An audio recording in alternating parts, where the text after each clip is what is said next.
Hi, everyone. Today I'm going to talk a little bit about our new sales qualification agent and take you through a couple of different scenarios. One being completely human in the loop, performing research on your behalf. And number two, fully autonomous and engage mode, where we actually go out, research, do the follow up, do the escalations, and take care of a lead qualification for you. Let's dive right in and we'll take a look. So we're going to focus on the left-hand side of the screen where I have a sales qualification agent set up, specifically focused on leads. My model has already been created, and you can see that in the background there. It's called Lead Research Agent Danny.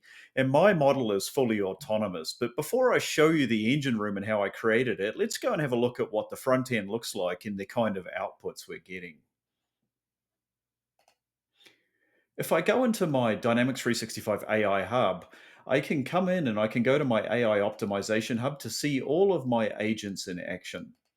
And what you're looking at is all of the metrics that show the throughput and the success that my agent has had. So for my autonomous agent, Danny, he is sitting at about a 14% success rate. Remembering this is a demo system, he's converted about 28% of opportunities from leads and generated about 145K of pipe, averaging about 0.84 days for qualification. So that's running in fully autonomous mode, and he is about 71% successful on the actual leads that he is engaging with and working on. And that includes from responding to emails.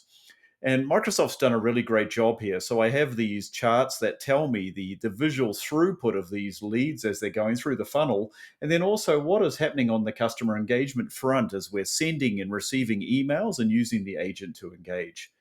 Further down, I can see the classification of leads that we're engaging. I'm just talking about a single lead today, just to demonstrate this. Obviously, as you have more data, it's going to fill out and we're going to see different lead classifications. We have some different buying intent detected. And then, hey, me consulting is with the number one top account in the system. So again, fully autonomous engagement is taking place. So let's take a look at what that is in practical terms. So if I look at my leads being processed by an AI agent, I've actually got a list of 4 leads sitting in the queue right now, all various different leads of different states. The commonality is, though, is that I'm targeting leads that are open, but potentially coming in from different channels that are not necessarily reserved for my perhaps inside sales team or my best sellers. If I look through the different lists, you can see that the agent has taken ownership of them. Danny Agent is currently processing them. And what will happen is we'll get some emailing backwards and forwards as that agent kicks into gear. If I go back to my AI agent hub, I want to go to leads handed over by the agent. And we can see my sample lead here, Dave Mead, who was interested in a technology roadmap. The lead research agent did a few things. One is that we validated that email. We made sure it was legitimate and wasn't going to bounce.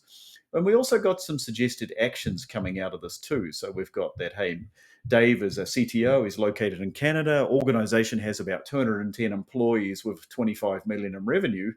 And then we got a variety of different key insights. We got some insights around the ERP system he's looking for to manage his supply chain. Looking that, hey, the budget is around about 50K, not a huge budget, but we get some insights around how we can pivot that. And then also the engagement that's taken place over previous terms. Further down, we get additional insights around the company, competitor insights, and obviously in a more realistic production system, we're going to be able to draw more competitive insights and more actions and suggestions that can take place. Now, if I leave the research and I go back to the core record, you can see all of the different data that came in. And this could have come in through a marketing list or through an import or manually been entered. All of that data, as soon as it hits the system, becomes part of the agent research process. Now, you can see in the activity timeline that a lot of interactions have taken place, but these have not happened with me, David Mitchell, the seller. These have all taken place with Danny, our AI sales representative. Now, if I just scroll down the thread here, this is not particularly interesting, but the content and what happened is. So, Danny did the initial outreach. He targeted Dave. He's understood with empathy that he's targeting a technology roadmap and addressed some of the goals and the input that came in from that initial email contact. And so he's gone back and he said, hey, at Microsoft, we help organizations like you. We have solutions. And he's gone through and detailed all of the kind of things that we can do. All the while being succinct and clear around, hey, what we can and cannot do as part of the offerings from Microsoft. And this works great for smaller companies too. The more prescriptive you are about your products and services when you set up that ideal client profile, and we'll take a look at that in a moment, the better this is going to be as that agent executes on that sales strategy. In this case here, I came back, being Dave Mead, in this case is me, and this is a demo environment. So I replied and I said, hey, we have a distributed ERP need. We're running a supply chain. I have warehouses across US and Canada. Help us out here. Give us some information. And the agent handled that with ease, coming in here and replying, saying, hey, thanks for your response. I understand the clarity and what you're looking for. Here's some options we have around supply chain and our solutions, and did a pretty good job of replying. From that, I came back as Dave and I said, hey, awesome. I want to sit down. I want to get on the phone, whatever it may be. I want to have a conversation about this and discuss budget. Friday afternoon, can you make that work?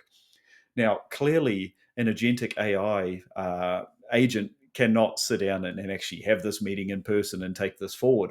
So, what we did is we used escalation rules to be able to create this juncture, stop the process, escalate it, and pass it over to Dave Mitchell. So this is what happened. Danny did the handoff, passed it over to Dave. That hits my priority queue. It's scored. I can now pick that up in my opportunity or sales accelerator, and I can start to take this forward as an in-person sales rep.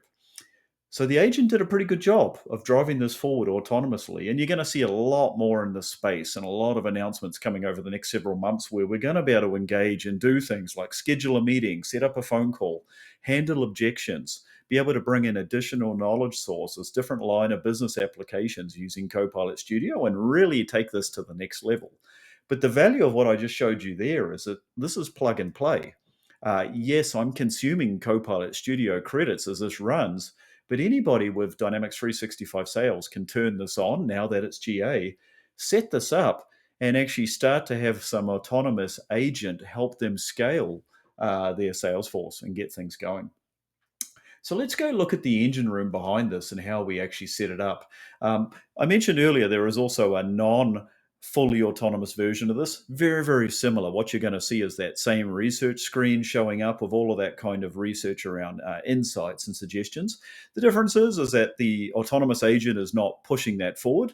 It's simply going to do that work and set it up for a sales rep to pick up and drive that forward. So that's also part of Sales Qualification Agent. So let's drill in and actually take a look at what I set up for this particular agent. There's a fair few steps you need to do. One is this mode here, engage. So if that is turned on, this agent is fully autonomous. If that is turned off, it is human in the loop. Sales reps pick up the research, they drive it forward. Once you turn this on, you can't undo it. So just know that if you're testing this out as we just get going with this technology, choose your mode of what you want to do first. And of course, you're going to be able to have multiple different agents covering the same lead object as well, different ideal client profiles. That is coming in early 2026. So don't fear if you just see a single agent by a single lead profile. What I'm going to show you here, that is going to be addressed fairly soon. So as part of the setup, I gave this a name. I set up my agent user. My agent user is actually an app registration that took place out on Azure. It's actually really simple to set up. And I also gave this app agent, Danny, a security role. So he can do things on my behalf inside the system. So think of this as effectively a user with a security role, with permissions, and with objectives set up inside Dynamics 365. And that's why I'm referencing them here. I can do my disclaimers, my email signature. In the example I showed, I just used Microsoft. You would put in your own company and your own products and services that the agent is going to embrace and use as part of the ideal client profile. Very important, I set up my selection criteria. I want to sub-segment and only pick and use leads that make sense for this agent. My hot leads, my hot trade show leads that came in, I want to deal with those as human. Maybe my top inside salespeople, maybe my outside sales field reps, they're going to pick those up. This is really just picking up the cold leads that I never would have got to in the first place, picking those off, putting them through the agent process and trying to drive those forward. I've provided some email instructions here around the purpose of this agent, what we're doing. I've picked up some personalization of the field. So when I craft an email, when I'm engaging, where do I want to draw information from that's going to help me in that pitch? You get to define that. I'm doing my address validation. We want to make sure it's real. We don't want to waste time on spam messages. We're going to validate that for you before we engage. And then I also want to figure out the handoff criteria. If I'm targeting and working with senior members of a company, C suite, maybe it's large companies, maybe it's location, demographics, employee numbers. All of those can become handoff criteria. So if we hit a threshold with a handoff and I need a real person to engage, you get to specify that as well. And then, of course, the assignment rules tell me who is going to pick this up once the agent does its job. Hey, Dave Mitchell, Alan Steiner, those are my two top reps. They're going to pick it up. And if they're not available, Amy Alberts is their supervisor. They're going to be able to pick that up and run with this. From a knowledge standpoint, lots of good things we can do here. We can tie into Copilot Studio. We can tie into different competitor research. Everything here is bookended by Copilot Studio. So, meaning you can subscribe to SharePoint, document libraries, different documents, PDFs, websites that are available, tie into all of those different knowledge sources, and that's going to help you perform that research, where to go look and train this agent to pull in the best kind of information. And similarly, we can do that with the email personalization as well. If we want to bring in a product catalog or some sort of technical spec sheets to help us out when we're crafting the response, you can absolutely do that too.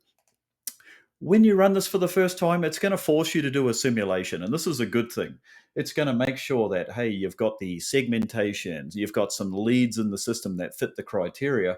And of course, that you run through a simulation so you can actually see what the output looks like. And once that's done, and only when that's done, you'll be able to apply your changes and kick off this agent. There's a bit more to it. That's the 10-minute quick version. It is actually very easy to get up and running. I hope that helps you. Tons of value with this and tons more innovation coming from Microsoft. Please reach out, like and subscribe this channel if you want to engage further, and we'll talk to you soon. Thanks.